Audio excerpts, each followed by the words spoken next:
Nos últimos dias de abril de 1945, a famosa divisão de infantaria arco-íris do exército americano chegou ao campo de Dachau com a ordem de libertar o campo. Seu comandante, Major-General Harry J. Collins, havia ouvido histórias indescritíveis sobre aquele lugar miserável e assumiu a responsabilidade de salvar as pobres almas que estavam presas no campo. O que se seguiu foi um banho de sangue, onde guardas nazistas desarmados foram massacrados tanto pelo exército americano quanto pelos próprios prisioneiros. Os aliados tentaram esconder esse evento, por isso ele é pouco conhecido. Meses depois, em novembro de 1945, começou o julgamento de 40 dos guardas sobreviventes da SS. Diferente dos julgamentos de Nuremberg, que visavam principalmente os altos escalões nazistas, esses homens eram os autores diretos de crimes hediondos. A maioria deles encontrou o mesmo destino, que agora estava no fim de uma corda com laço. De qualquer forma, enfrentaram as consequências de suas ações contra a humanidade. Bem-vindos ao The Marshall Memoirs. A sangrenta libertação do campo de concentração de Dachau, 29 de abril de 1945.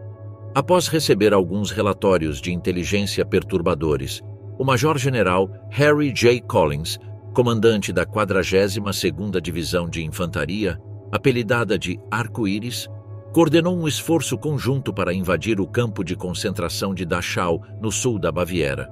Enquanto se aproximavam do complexo, seguindo os trilhos de trem que terminavam ali, depararam-se com 39 vagões de carga estacionados logo fora do campo.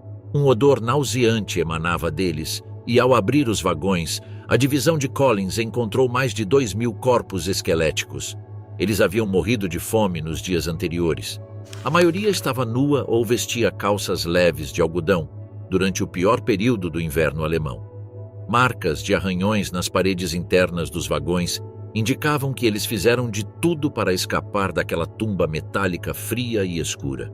No entanto, não havia nada que pudessem ter feito para evitar seu destino horrível.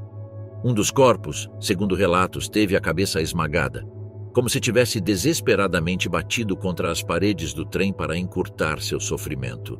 Dachau foi o terceiro campo de concentração a ser libertado pelas forças aliadas britânicas ou americanas. Eles ainda não conheciam a extensão dos horrores que os campos nazistas escondiam. Notícias sobre Auschwitz vinham se espalhando lentamente entre as fileiras do exército americano, mas a maioria dos soldados simplesmente não conseguia acreditar que eram verdadeiras. Agora, eles sabiam. Indo mais fundo no complexo, os soldados encontraram mais corpos. Alguns estavam mortos havia horas ou dias antes da captura do campo e jaziam onde haviam morrido. Eles inspecionaram o campo e encontraram uma fila de estruturas de concreto contendo salas cheias de centenas de corpos nus e mal vestidos empilhados do chão ao teto. Além disso, relataram a existência de um crematório a carvão e uma câmara de gás. Cerca de 300 guardas permaneceram no campo, oferecendo toda a resistência de que foram capazes. Na mente dos soldados, esses eram os monstros responsáveis por crimes que eles julgavam inimagináveis para um ser humano. Logo, os 300 guardas se renderam a uma turba furiosa e profundamente revoltada de homens armados. Não havia como isso acabar bem. Os guardas, que salvaram suas vidas, por enquanto haviam deixado o campo no início daquela semana. O comandante e uma forte escolta forçaram entre 6.000 e 7.000 prisioneiros sobreviventes a uma marcha da morte de Dachau para o sul, até Eurasburg, depois para o leste em direção ao Tegernsee. Qualquer prisioneiro que não conseguisse acompanhar a marcha, que durou uma semana, era morto a tiros. Muitos outros morreram de exaustão, fome e exposição a baixas temperaturas, apesar de o fim do inverno estar próximo. Meses depois, uma vala comum contendo 1.071 prisioneiros foi encontrada ao longo da rota. Alguns morreram devido às terríveis condições, mas outros que provavelmente estavam muito doentes para caminhar foram mortos a tiros. A retaliação desencadeada pelos americanos contra os prisioneiros do campo não é muito conhecida. Nossa única fonte é o relatório do Tenente-Coronel Felix Lawrence Sparks, comandante do 157º Regimento de Infantaria. Esse relatório é considerado cheio de omissões e distorções com a intenção de proteger seus soldados. Sparks relatou que, à medida que sua companhia avançava pelo grande complexo do campo, os guardas alemães capturados foram separados em pequenos grupos. Um desses grupos, composto por 50 alemães, foi confinado em uma área do campo originalmente destinada ao armazenamento de carvão. Sparks deixou uma pequena equipe de metralhadoras para vigiar os prisioneiros e garantir que nenhum tentasse escapar.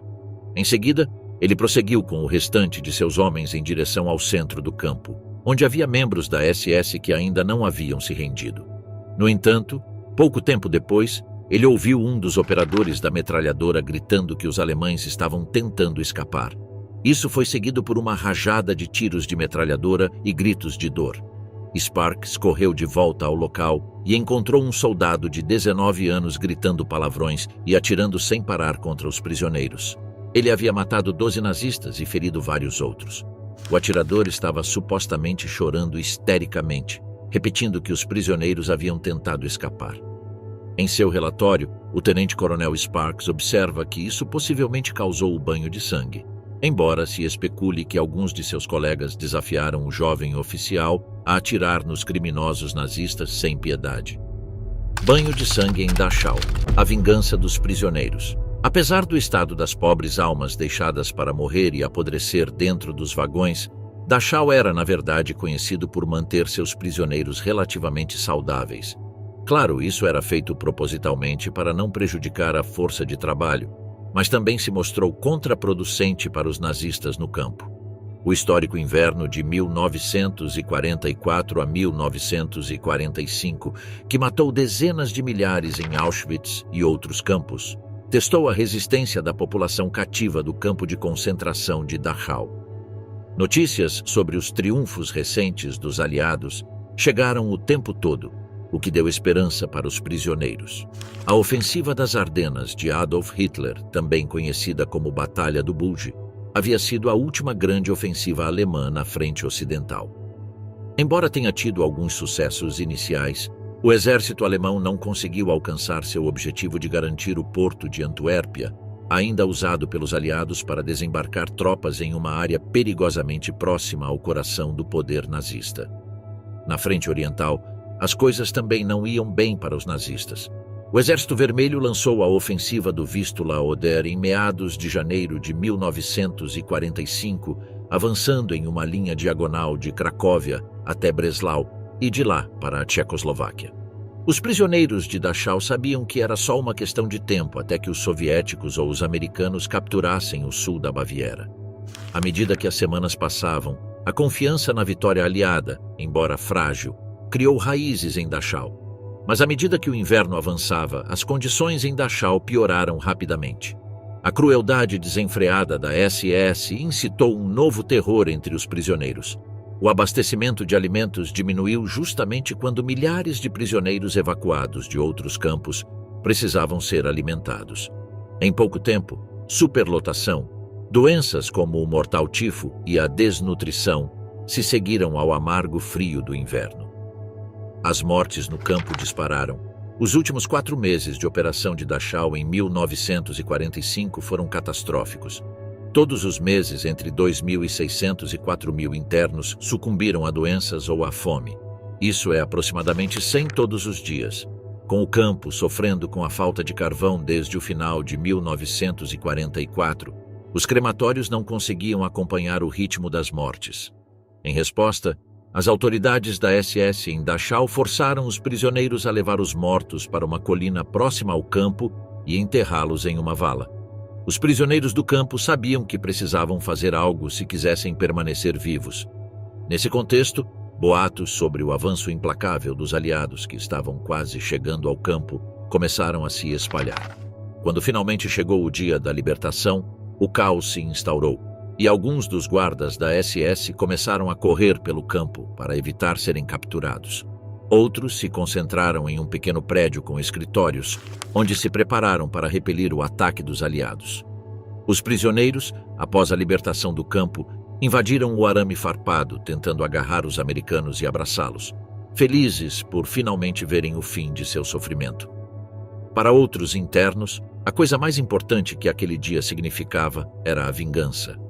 Eles foram atrás dos homens da SS que os haviam torturado nos últimos meses e até anos. Um oficial da SS foi pego de surpresa, sem sua pistola, e tentou cotovelar alguns dos prisioneiros para sair do seu caminho. Mas a coragem dos prisioneiros aumentou e eles conseguiram derrubá-lo. Fizeram o mesmo com outros homens da SS e, no total, provavelmente pisotearam até a morte uma dúzia de nazistas. Em outras partes do campo, homens da SS, capos e informantes foram severamente espancados com socos, paus, pás e qualquer coisa que os prisioneiros pudessem encontrar que fosse longa e pesada. Em um incidente relatado, disse que os soldados americanos não conseguiram evitar que um guarda alemão fosse espancado até a morte com uma pá. É altamente improvável que americanos bem treinados não pudessem fazer nada a respeito. Por isso acredita-se que simplesmente olharam para o outro lado. Eles provavelmente pensaram que o guarda merecia e que os judeus mereciam sua vingança. Outro relato descreve como um prisioneiro nu e descalço pisoteou o rosto de um soldado da SS até que restasse apenas uma polpa úmida. Finalmente, um capelão americano relatou que 3 jovens judeus encontraram um homem vestido como camponês escondido em um celeiro. Imediatamente, reconheceram seu rosto como um dos guardas da SS mais sádicos do campo e o espancaram até a morte com paus. A história de Dachau, de prisão política à máquina de matar. Voltando ao início, Dachau foi um dos primeiros campos de concentração a existir. Data de fevereiro de 1933, apenas 2 meses após Adolf Hitler ter sido nomeado chanceler da Alemanha por Paul von Hindenburg. Nos últimos dias de fevereiro, o incêndio do Reichstag foi usado como pretexto para Hitler reivindicar poderes especiais para si mesmo. A ditadura nazista estava começando a tomar forma, e foi nesse mesmo mês que Dachau iniciou suas funções como um local para abrigar prisioneiros políticos. No começo, eram principalmente comunistas. Depois, começaram a chegar social-democratas, judeus, homossexuais, ciganos e outras minorias perseguidas pelo regime, e essa prisão logo se transformou em um brutal campo de trabalhos forçados. Críticos do regime de Hitler foram rapidamente silenciados à força. Eram mortos ou aprisionados. Estima-se que mais de 32 mil pessoas tenham passado por seus portões e morrido nesse pedaço do inferno. Apesar de ser um campo enorme, Dachau estava sempre superlotado, pois o regime tinha uma obsessão por aprisionar qualquer um que ousasse se opor a ele. Prisões comuns estavam cheias de chamados antissociais e criminosos comuns. Mas as pessoas que eram enviadas para os campos eram diferentes. O regime não só buscava encarcerá-las, mas também as forçava a passar por um martírio insano se tivessem o azar de serem presas em Dachau. O campo foi originalmente projetado para abrigar até 10 mil prisioneiros. No entanto, com o ritmo vertiginoso dos eventos políticos e o aumento da perseguição política e social contra qualquer tipo de dissidência, Dachau rapidamente ultrapassou sua capacidade. Alcançou 65 mil prisioneiros nos dias que antecederam sua libertação. Mas 65 mil não é o número completo, pois a maioria dentro das paredes desse lugar infernal morreu de desnutrição e doenças contagiosas dolorosas. Outros foram torturados e mortos diretamente pelos guardas. Outros ainda morreram em experimentos médicos ilícitos. Com o passar do tempo, Dachau tornou-se o modelo para todos os campos de concentração. O desenvolvimento de um sistema de campo eficiente e as principais características de cada campo de concentração particular foram concebidos pelo comandante da SS, Theodor Eicke, que serviu como o segundo comandante de Dachau entre junho de 1933 e julho de 1934. Eicke era um veterano militante da SS, que tinha 41 anos na época e participou da Noite das Facas Longas em 1934, sendo um dos executores do chefe dos Camisas Pardas, Ernst Röhm. Posteriormente, continuou supervisionando o sistema de campos como o primeiro inspetor de campos de concentração e até liderou uma divisão durante a Segunda Guerra Mundial, onde foi morto em ação em 1943. Notavelmente, a principal instalação de Dachau estava localizada a apenas 14 quilômetros da cidade de Munique, no coração da Baviera. A maioria dos civis que moravam nas proximidades não tinha uma compreensão clara do que estava acontecendo lá dentro. Seus prisioneiros eram forçados a usar remendos triangulares humilhantes, de diferentes cores, alguns dos quais são infames, como os famosos triângulos amarelos usados pelos judeus. Em alguns podia-se ler um P de polonês, em outros um F de francês, e assim por diante. Os nazistas eram obcecados por classificar seriamente seus detidos. A partir de 1937, os oficiais da SS decidiram expandir o campo, e foram os próprios prisioneiros que tiveram que trabalhar nessa construção e expansão. Os nazistas os forçaram a realizar este trabalho incessantemente, sob condições deploráveis, e assim construíram um grande número de edifícios em menos de um ano. Por outro lado, Dachau foi transformado em um campo de trabalhos forçados para atender às demandas de uma economia voltada para a guerra. Isso incentivou os nazistas a capturar cada vez mais prisioneiros para usar como escravos. O propósito de Dachau durante a guerra pode ser resumido em um termo alemão que significa aniquilação pelo trabalho. O objetivo era extrair o máximo de produção física dos prisioneiros antes que morressem. Os guardas acordavam os homens às 4 da manhã e eles não podiam retornar para os seus barracões até às 9 da noite. Eram designados a tarefas de construção onde eram forçados a mover enormes blocos de pedra usando apenas as costas nuas como suporte. Em 1945, dezenas de milhares de trabalhadores forçados haviam sido trabalhados ou morrido de fome até a morte. Nada dura para sempre. A queda de Dachau. Heinrich Himmler antecipou a chegada das tropas americanas para os portões de Dachau com 2 semanas de antecedência. Em fevereiro de 1945, ele enviou um telegrama ao atual comandante de Dachau, Wilhelm Weiter, no qual alertava que render o campo ao inimigo era impensável. Todo o campo deveria ser evacuado. Nenhum prisioneiro deveria cair vivo nas mãos do inimigo. Himmler instruiu Weiter que, se necessário, ele estava autorizado a massacrar toda a população do campo com bombas de gás. O que havia acontecido em Dachau deveria permanecer em Dachau. O mundo nunca poderia saber, mas Weiter o desobedeceu. Quando o fim era inevitável, Weiter reuniu seus administradores em seu escritório e anunciou que Dachau seria entregue para os americanos por meio da Cruz Vermelha. Ele pediu para os oficiais da SS que corressem até o depósito de roupas e começassem a se vestir como civis e prisioneiros. Enquanto essa cena acontecia na noite de 28 de abril, o general americano Linden já estava nos portões do campo principal, junto com o major general Collins e centenas de homens armados. Apenas 130 homens armados da SS permaneceram dentro do campo. Alguns dos nazistas haviam escapado sorrateiramente, outros estavam escondidos em algum lugar. Outros haviam sido mortos nos 2 dias anteriores, enquanto tentavam defender alguns dos subcampos que compunham o complexo de Dachau. O último dos campos de Dachau era o principal, onde todos os líderes nazistas agora tentavam negociar uma saída viva. Segundo os termos negociados, os portões de Dachau se abriram às 3 horas da tarde e os americanos foram recebidos pelo médico Victor Maurer da Cruz Vermelha, juntamente com um oficial da SS. Maurer tinha um lenço branco amarrado a um cabo de vassoura quando os jipes de Linden o cercaram. Linden lembra que a primeira coisa que sentiu foi uma combinação de lixo queimado e penas de galinha chamuscadas. Então começaram a ouvir vozes vindo dos blocos de madeira. As vozes se multiplicaram, perguntando desesperadamente se os soldados eram americanos. Eles perguntavam em diferentes idiomas. Os homens de Linden acenavam com a cabeça em concordância. Os prisioneiros enlouqueceram. Cambalearam para fora, alguns engatinhando, amputados e homens mancando correndo o mais rápido que podiam para os braços do primeiro soldado americano que encontrassem pelo caminho. Sentiram que, finalmente, seu inferno havia acabado. Agora o inferno de seus algozes precisava começar, e os americanos estavam prontos para fazer os alemães pagarem por seus crimes. Havia mais do que apenas opositores políticos locais e vítimas religiosas em Dachau.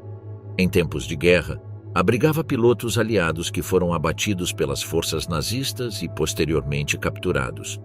Pilotos americanos e britânicos eram prisioneiros de guerra bastante frequentes em Dachau, e isso era um fato bem conhecido entre os soldados do lado aliado. Esses pilotos foram designados pelos alemães como Terrorflieger, ou aviadores do terror.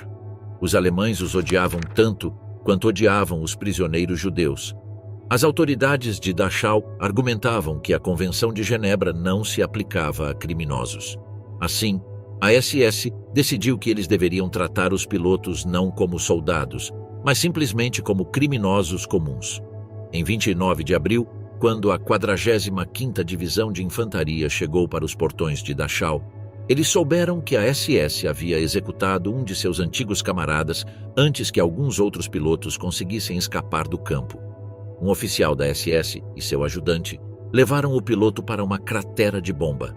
Jogaram-no no buraco e atiraram nele 5 vezes. O prisioneiro implorou por misericórdia, estava ferido, de joelhos e sangrando até a morte. Mas os nazistas atiraram em sua cabeça e cruelmente encerraram sua vida.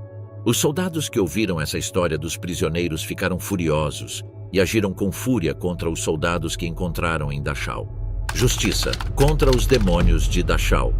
Os homens que entraram nesse inferno na terra chamado Dachau, ao contrário daqueles que entraram em outros campos de concentração, tinham lembranças recentes de civis assassinados e vagões cheios de cadáveres. Os soldados que primeiro entraram e libertaram esses pobres prisioneiros, vítimas dos mais hediondos crimes contra a humanidade, acabaram executando 17 nazistas desarmados. Fizeram isso porque estavam furiosos com o que ouviram e com o que viram com seus próprios olhos. Os homens da chamada Divisão Arco-Íris acreditavam que estavam impedindo a propagação do mal ao eliminar fisicamente aqueles que perpetraram esses crimes horríveis. Mas ao fazer isso, eles mesmos estavam cometendo crimes de guerra. Jovens oficiais instruídos que deveriam servir de exemplo para seus homens não foram imunes ao horror que testemunharam. Nem o tenente William P. Walsh, da Divisão Arco-Íris, conseguiu agir racionalmente quando se deparou com o horror, vendo soldados da SS guardando e punindo pessoas que haviam sido torturadas, amputadas, torturadas e exploradas até o limite da morte pelo trabalho. Walsh atirou a sangue frio em cada soldado da SS que encontrou. Diferente de Bill Walsh, que apesar de seus crimes recebeu a Cruz de Serviço Distinto por seu serviço na Segunda Guerra Mundial, os americanos pretendiam julgar os crimes nazistas com todo o peso da lei. Apenas uma semana havia se passado desde a libertação de Dachau e já se debatia se os oficiais dos campos nazistas deveriam ou não ser julgados. Alguns dos opositores eram jovens interrogadores que seguiam a lógica do general Patton, argumentando que julgamentos eram supérfluos, que os nazistas eram todos culpados e que tudo o que poderiam esperar era a morte. Havia outros a favor dos julgamentos, e esses generais citavam os argumentos do general Dwight Eisenhower. Para eles, a justiça dos vencedores contradizia os princípios democráticos pelos quais os aliados haviam lutado tanto. Foi nesse contexto que o juiz William Denson foi nomeado promotor-chefe nos julgamentos de Dachau. Denson, que posteriormente desempenharia o mesmo papel nos campos de Mauthausen, Flossenbürg e Buchenwald, argumentou que os julgamentos deveriam fazer mais do que punir os monstros nazistas. Denson acreditava que o julgamento de Dachau estabeleceria um precedente. Ele acreditava na criação de um registro que pudesse servir como um impedimento para futuros Hitlers. Matá-los sem o devido processo poderia criar mártires nazistas e dar para os negacionistas a chance de afirmar que foram vítimas de acusações forjadas. Precisava haver um julgamento sóbrio e implacável, mas precisava haver um julgamento. Denson decidiu não usar a acusação de crimes contra a humanidade de Nuremberg, que só se aplicava se o crime pudesse ser relacionado a um padrão amplo de crimes motivados por perseguição política, étnica e religiosa. Em contraste, os réus de Dachau não haviam criado essa política de extermínio. Portanto, eles não poderiam ser efetivamente processados segundo os padrões de Nuremberg, mas poderiam se enquadrar na figura do desenho comum. Essa foi a alternativa judicial que Denson descobriu para fazer esses criminosos pagarem, e era ampla o suficiente para capturar todos os que trabalharam em qualquer campo de concentração e evitar restrições comumente associadas à acusação de conspiração. Apenas uma semana antes do início do julgamento de Dachau, os julgamentos de Nuremberg haviam começado. O espetáculo dos julgamentos nazistas produziu um boom sensacionalista em jornais e rádios ao redor do mundo. Denson ficou um tanto irritado pelo fato de o jornalismo focar tanto nos réus de Nuremberg, homens que causaram sofrimento e morte de trás de uma mesa, negligenciando aqueles que realmente puxaram os gatilhos e deram as ordens. Ele acreditava que a figura do desenho comum poderia contribuir tanto para o direito internacional quanto a figura do crime contra a humanidade em Nuremberg. A verdade é que, para a mídia, esses ex-serrações, mecânicos e camponeses que se tornaram guardas de Dachau não atraíam tanta atenção quanto os altos oficiais nazistas em desfile em Nuremberg. O julgamento. Açougueiros sedentos de sangue condenados à morte por enforcamento. 40 alemães que trabalharam naquele lugar infernal chamado Dachau foram processados por Denson. Eles iam desde o último comandante do campo, Martin Gottfried Weiss, até o pessoal médico como o médico Klaus Schilling e o médico Hans Eisele, passando por guardas, comandantes de guardas, sargentos e soldados. Eles foram acusados de violar as leis da guerra enquanto agiam em cumprimento de um desenho comum. Dessa forma, submeteram seus prisioneiros a diversas crueldades, conforme a definição da lei da guerra nas convenções de Genebra. O julgamento principal ocorreu entre 15 de novembro e 13 de dezembro, um período consideravelmente mais curto do que nos casos de Nuremberg e Tóquio. Foi rotulado como Estados Unidos da América contra Martin Gottfried Weiss e outros. Resultou em veredictos de culpado para 40 réus. 38 deles foram condenados à morte por enforcamento. Os outros 4 receberam várias penas de prisão, variando de 10 anos à prisão perpétua. Não demorou muito para que surgissem algumas críticas ao procedimento judicial de Denson. Elas não vieram de acadêmicos e políticos, mas principalmente da mídia. Havia vozes dissidentes tanto na Alemanha quanto nos Estados Unidos. Os manifestantes alegavam que soldados alemães seriam forçados a assinar confissões após serem submetidos a técnicas de interrogatório questionáveis. Essas alegações causaram um alvoroço. Houve uma campanha conjunta germano-americana exigindo a libertação dos soldados nazistas responsáveis pelos assassinatos em Dachau e outros campos de concentração. A campanha contou com algumas personalidades proeminentes do momento, entre elas o bispo Aloysius Muenck, de Dakota do Norte, que esteve em contato frequente com os criminosos de guerra e foi um forte defensor de sua libertação e justificador dos crimes. O religioso afirmava que os alemães haviam apenas cumprido seu dever para com seu país. Mas isso não iria deter a determinação do promotor Denson em Dachau. Historicamente falando, dizer que os réus não receberam uma defesa adequada ou oportunidade de se defender seria incorreto. Existem centenas de fotografias, memorandos, testemunhos e outros itens apresentados como prova tanto pela acusação quanto pela defesa. Essas evidências foram introduzidas, observadas e explicadas no julgamento e apresentadas em tribunal, como seria feito em um julgamento contra um soldado americano nessas circunstâncias. No final de 1945, o psicólogo Gustav Gilbert visitou a prisão de Landsberg, perto de Munique. Lá, os acusados alemães aguardavam suas sentenças. Esse lugar estava cheio de simbolismo, pois foi a prisão onde Adolf Hitler escreveu o famoso Mein Kampf.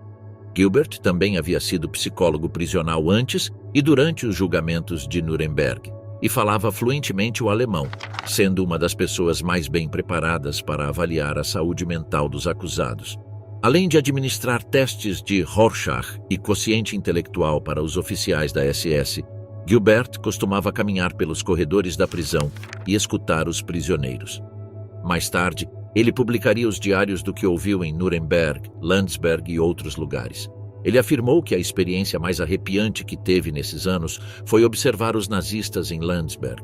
Os alemães assumiam uma posição muito relaxada, conversando e rindo uns com os outros pelo corredor, aparentemente indiferentes ao fato de que estavam prestes a perder suas vidas. Na verdade, tudo fazia parecer que eles até mesmo apreciavam esse momento. Outros jogavam cartas, mas todos pareciam negar o destino que os aguardava: a forca. Em 28 de maio de 1946, 28 dos 40 réus que haviam sido considerados culpados no primeiro julgamento, o do pessoal do campo de Dachau, foram enforcados sem cerimônia na prisão de Landsberg. No mês anterior, 8 casos haviam sido revistos e suas sentenças comutadas. Denson nunca se amargurou pelas reduções. O nome do carrasco foi mantido em segredo e os enforcamentos foram testemunhados apenas por aqueles que participaram dos julgamentos. Cada homem foi levado à forca e convidado a dizer suas últimas palavras, muitas das quais foram simplesmente Heil Hitler. Em seguida, um capuz preto foi colocado em suas cabeças, e quando a ordem foi dada, o carrasco puxou a alavanca. Todos os nazistas enforcados foram enterrados em sepulturas não identificadas nas proximidades da prisão, embora o local exato nunca tenha sido divulgado. Douglas Bates, o advogado do diabo. Poucos dos criminosos nazistas que foram julgados em Dachau e em outros lugares realmente assumiram seus crimes. A estratégia mais comum dos acusados era simplesmente negar as acusações contra eles. Ou não eram verdadeiras, ou não haviam sido eles. Outros tentaram desviar a culpa do homem que cometeu os crimes para seus superiores, alegando que estavam apenas cumprindo ordens de seus comandantes. O governo americano logo percebeu que se essa defesa fosse permitida em um tribunal de justiça, inocentaria injustamente quase todos os réus, exceto Adolf Hitler, que já estava morto.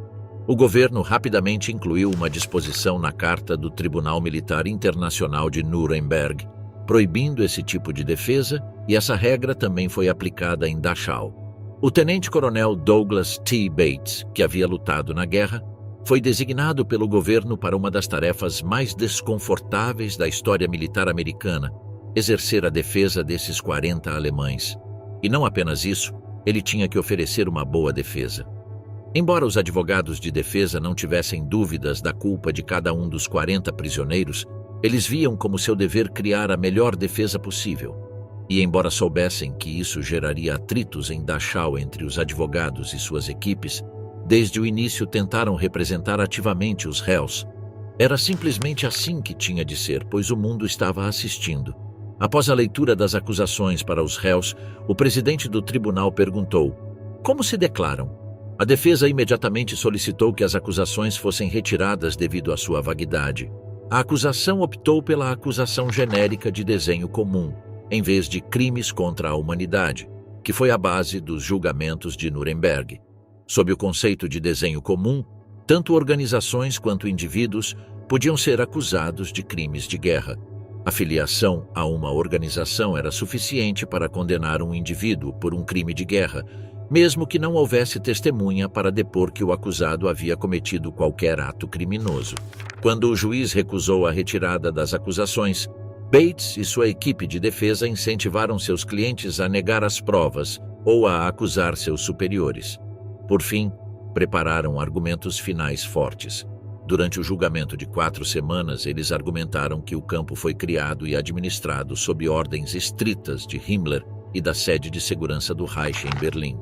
As rações, roupas e suprimentos médicos seguiam os padrões estabelecidos por seus superiores. Bates e a defesa argumentaram que Dachau era um campo bom em comparação com outros. Apresentaram provas de que alguns dos réus não estavam mais em Dachau quando os crimes teriam sido cometidos. Acima de tudo, o argumento mais forte era que eles fizeram o que foram ensinados no Código Militar: seguir ordens de seus superiores.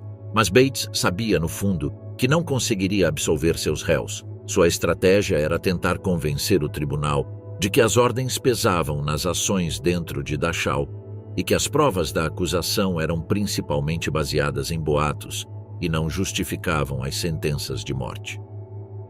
2 semanas após o início do julgamento, testemunhas identificaram os réus como os homens que administravam o campo, forneceram depoimentos sobre suas atrocidades e os vincularam a crimes específicos.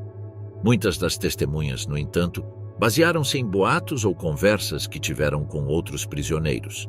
Se os nazistas que administravam Dachau fossem enforcados, seriam necessárias provas mais concretas. Eles precisavam das confissões assinadas que obtiveram nos primeiros dias após a captura. Os advogados de defesa dos réus sabiam que desacreditar essas confissões poderia ser sua única chance. Eles queriam provar que as confissões foram coagidas.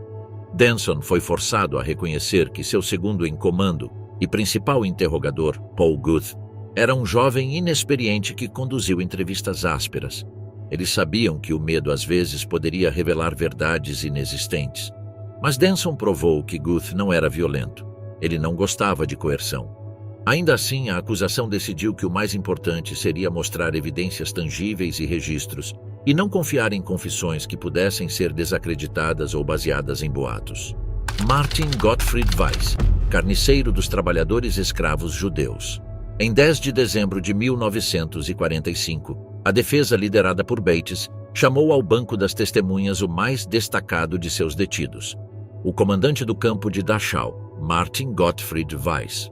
Weiss era um veterano do sistema de campos da SS, tendo sido anteriormente comandante nos campos de Neuengamme e Majdanek. Himmler ficou tão impressionado com seu desempenho que ele foi promovido a inspetor de campo, posição que havia sido ocupada por Theodor Eicke, conhecido como o pai do sistema de campos de concentração. Weiss e sua família se orgulhavam dele e de tudo o que ele havia alcançado em tão poucos anos. Assim, Weiss tornou-se comandante de Dachau entre 1942 e setembro de 1943, substituindo seu colega da SS, Alexander Piorkowski. Antes que os nazistas perdessem a guerra, Weiss recebeu sua última promoção, chefe da Amtsgruppe D, o mais alto posto burocrático na SS. Vale mencionar que o último comandante de Dachau, Wilhelm Weiter, sabendo o destino que o aguardava, decidiu tirar a própria vida no castelo de Itter, na Áustria, em 6 de maio de 1945. Para evitar uma sentença pesada, Bates tinha uma carta na manga. Afirmar que as condições sob o comando de Weiss eram diferentes das sob Weiter, que não podia mais se defender porque estava morto. Mas Denson logo desmontou esse argumento. As condições na Alemanha haviam mudado quando Weiss chegou a Dachau. A mão de obra era necessária para atender às demandas de uma economia de guerra, então os prisioneiros não precisavam ser mortos, mas podiam ser espremidos até a morte. Weiss sabia que não precisava desperdiçar esse recurso que era gratuito para o Reich. Mas, mais uma vez, o sadismo dos nazistas era mais forte. Muitas testemunhas testificaram que os prisioneiros trabalhavam mais durante o mandato de Weiss, que impôs um mínimo de 11 horas por dia. Os prisioneiros também recebiam menos comida do que sob outros comandantes. Para Denson, essas mortes faziam parte do desenho comum. Trabalhar até a morte era tão parte do plano quanto a segregação dos judeus, o saque sistemático de suas propriedades, os transportes ilegais que levavam milhares de pessoas a morrer nos campos, os assassinatos em massa nos crematórios, os transportes para fora de Dachau e aqueles que traziam prisioneiros para esse inferno na terra. Até o canibalismo que ocorreu em alguns desses transportes fazia parte do mesmo desenho comum que buscava a eliminação física das chamadas raças inferiores. Denson também observou que Weiss esteve envolvido em um dos piores massacres da história nazista, no qual 43 mil judeus foram assassinados durante o Festival da Colheita. Os massacres nos campos poloneses de Majdanek, Poniatowa e Travnik ocorreram entre os dias 3 e 4 de novembro de 1943. Um dia depois, Weiss foi empossado como comandante para celebrar essa conquista. Assim que assumiu o comando, Weiss designou mais de 600 prisioneiras judias para limpar os vestígios do massacre. As mulheres tinham que coletar e classificar as roupas dos cadáveres, mover os corpos, remover os sapatos e outros objetos de valor que acabariam nos cofres nazistas, enquanto os homens eram encarregados de cavar e enterrar os cadáveres daqueles que até recentemente haviam compartilhado suas celas. Alguns deles tiveram que cavar as covas de seus próprios familiares. Os homens que cavavam as covas seriam mortos logo em seguida. Eles foram empurrados para as covas, junto com os corpos que acabavam de enterrar e baleados.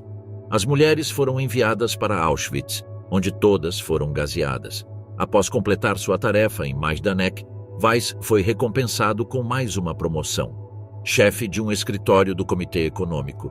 Lá ele desenvolveu um programa de trabalho judeu para construir aviões de combate para a Força Aérea Alemã, tudo com trabalho escravo. Essa foi a última posição que ocupou até ser capturado pelos soldados americanos. O abominável Dr. Schilling. Experimentos mortais em Dachau. Klaus Karl Schilling foi um médico alemão especializado em medicina tropical. Em 1942, foi nomeado para o campo de concentração de Dachau pelo líder da SS, Heinrich Himmler, para desenvolver pesquisas científicas secretas. Disse que Schilling, antes de cair na tentação dos nazistas, era um cientista respeitado em todo o mundo que buscava fazer o bem. Sua obsessão era encontrar curas para doenças que até então não tinham tratamento, como a malária. Por isso, ele aceitou a oferta de Himmler para trabalhar em Dachau. Para ele, esse campo significava ter acesso a mais instalações e recursos do que poderia obter em qualquer outro hospital da Alemanha em tempos de guerra, além de mais acesso a seres humanos para experimentar. Foi nesse ponto que sua obsessão por fazer o bem o transformou em um cientista maligno e implacável. Schilling não poderia evitar o que estava acontecendo ao seu redor, mas o fato de continuar frequentando o campo o tornou não apenas cúmplice, mas também perpetrador de crimes horríveis. Ele estava obcecado e não queria perder suas cobaias humanas.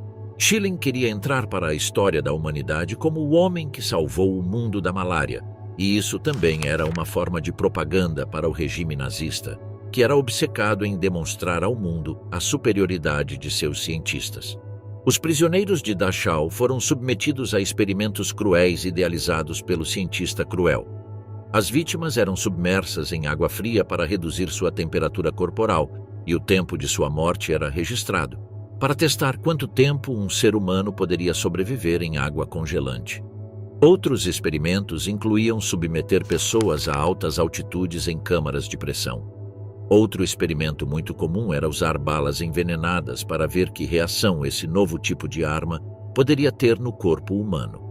Eles também realizavam experimentos com doenças contagiosas e outros que se inspiravam no trabalho dos médicos de Auschwitz, como a esterilização via raios-x. Milhares de pessoas foram enviadas para a cabana do Dr. Schilling para serem submetidas a esses cruéis experimentos médicos contra sua vontade. Uma grande proporção delas morreu durante esses experimentos, sem que Schilling sequer estremecesse ou piscasse. Sua frieza só era comparável à do notório Joseph Mengele, o anjo da morte. A equipe científica de Schilling passou de envolvida na busca pela cura da malária a atividades muito mais cruéis e menos dignas, como descobrir uma forma de matar o mais rápido e expedita possível. Matar de forma fácil e eficiente era a obsessão de Hitler, e ele acreditava que a ciência poderia ser sua melhor aliada. O Dr. Schilling, como outros 37 réus, foi condenado à morte por enforcamento por todos esses crimes desumanos. O promotor Denson o considerava uma engrenagem vital no desenho comum de Dachau. Gilbert, o psicólogo, também o visitou antes de sua morte. Nessa conversa, Schilling abriu o jogo. Ele disse que acreditava não ter alcançado nada com seus experimentos de malária porque não conseguiu obter relatórios precisos sobre as causas de morte de suas cobaias humanas. Ele achava que os experimentos realizados em Auschwitz, onde homens congelados até a morte eram colocados em uma cama com uma cigana nua para que ela o revivesse, não eram científicos. Os seus, no entanto, eram mais sérios. Em maio de 1946, Schilling foi enforcado na prisão de Landsberg e, como os demais, foi enterrado em uma sepultura sem identificação. Seu nome não entrou para a história dos grandes cientistas que contribuíram para a humanidade, mas sim na ignomínia eterna de um cientista nazista sádico e cruel. Hans Eisele, de anjo a carniceiro. Além de Klaus Schilling, havia outra personalidade não militar de destaque que foi julgada em Dachau, Hans Eisele. Eisele era um médico muito respeitável e decente antes da guerra. Durante a Operação Barbarossa, foi transferido para a frente russa. Lá, ele foi ferido e transferido de volta para trabalhar nos campos de concentração. A primeira nomeação de Eisele foi para Sachsenhausen. Os prisioneiros conheciam Eisele como o Anjo. Isso porque toda vez que um prisioneiro chegava ao seu serviço por doença ou exaustão, Eisele prescrevia descanso e reabilitação e assinava um certificado que os dispensava de continuar trabalhando. Essa atitude benigna fez com que Eisele ganhasse o respeito de muitos prisioneiros, que o consideravam um dos poucos bons alemães. Eisele tinha uma atitude humanitária, não fazia distinção entre judeus ou checos e tratava a todos igualmente. Mas tudo isso logo mudaria. Os nazistas começaram a olhar Aizeli com suspeita e decidiram que o melhor era tirá-lo de lá. O curso da guerra e sua transferência para Buchenwald e Dachau o transformaram de anjo em demônio. Ele implementou uma política de algemar seus prisioneiros e uma vez manteve um transporte de prisioneiros sem comida e água por 2 dias. Em Buchenwald, começaram a chamá-lo de carniceiro. Como um médico louco de um filme de terror, Aizeli uma vez teve que tratar o dedo infeccionado de um prisioneiro judeu, mas em vez de curá-lo, cortou-o com uma tesoura. Os dias passaram em Buchenwald e Aizeli tornou-se cada vez mais sádico e cruel. Aizeli chegou ao ponto de ressecar estômagos de prisioneiros enquanto ainda estavam vivos, e o fazia sem anestesia, apenas por diversão e prática. Aizeli era filho de um pastor luterano, mas restava-lhe pouca misericórdia no coração. Durante sua detenção em Landsberg, Aizeli escreveu uma carta de defesa intitulada Audiatur et altera pars, que significa simplesmente o direito de resposta. Nela, negou todas as acusações que o promotor havia feito contra ele. Aizeli negou as amputações e punições que as testemunhas descreveram detalhadamente durante o julgamento. Em outras palavras, Aizeli negou totalmente ser o carniceiro que muitos prisioneiros o descreviam ser. Aizeli até teve ex-membros da SS testemunhando contra ele, e sua situação era realmente comprometedora. No final, Aizeli não conseguiu responder às novas e esmagadoras evidências que foram apresentadas contra ele. Enquanto esperava para ser sentenciado, Aizeli escreveu um novo memorando em que discutia as condições no campo de concentração de Buchenwald sob sua perspectiva. Nele, chegou a culpar os próprios comunistas por serem colaboradores da SS. Segundo Aizeli, a colaboração que alguns prisioneiros exerceram com a SS era vasta. Seu memorando, no entanto, é visto como uma tentativa desesperada de escapar da forca. Aizeli foi condenado em Dachau por seus crimes em Buchenwald, mas foi poupado da execução. 5 anos após sua condenação, ele foi perdoado pelo governo dos Estados Unidos. Como compensação, a província da Baviera lhe concedeu um empréstimo de 10.000 marcos. O carniceiro voltou a exercer a medicina em Munique. Finalmente, em 1955, novas evidências sobre seus experimentos foram descobertas. Os tribunais começaram a procurá-lo novamente, mas ele conseguiu escapar e se estabeleceu no Cairo. Lá, montou um consultório e pôde viver tranquilamente e sem culpa pelo resto da vida, com pouco restando de seus ensinamentos luteranos. Ele morreu no Cairo em 1967. Dachau representou o inferno para milhares de cidadãos que viveram e passaram por situações impensáveis para a maioria da humanidade. Tortura, trabalho escravo, morte por exaustão, execuções e experimentos científicos foram realizados nos prisioneiros. Os julgamentos de Dachau, conduzidos por William Denson, estabeleceram um precedente no julgamento de criminosos e assassinos dos campos de concentração nazistas. Eles se destacaram por sua implacabilidade. 38 nazistas, independentemente de sua patente, foram condenados à morte por enforcamento e condenados por terem participado de um desenho comum. No entanto, na mídia, Dachau ficou nas sombras, porque os hierarcas nazistas estavam sob os holofotes em Nuremberg. Lá, no final de 1945, aqueles que afirmavam ter apenas obedecido às ordens de Hitler foram julgados pela primeira vez. Os julgamentos de Dachau foram, sem dúvida, um evento-chave em que todos os nazistas que participaram de um dos grandes massacres da humanidade finalmente encontraram seu destino.